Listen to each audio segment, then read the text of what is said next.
আমরা paper wait বানাচ্ছি, paper wait বিক্রি করে অনেক বড় লোক হবো, তারপর একটা বিয়ে করবো। তোমার বোনের পাত্র লাগবে না?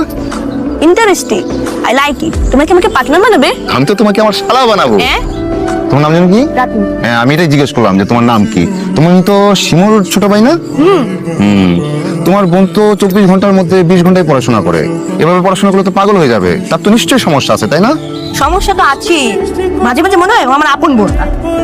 সেটাই, এই যে তুমি কত স্মার্ট, কি চমৎকার, কি দারুণ, আর তোমার বোনটা না পুরাই কেমন জানো, পুরাই মুরগি। তুমি কি করো? হ্যাঁ, চল বাসে চল।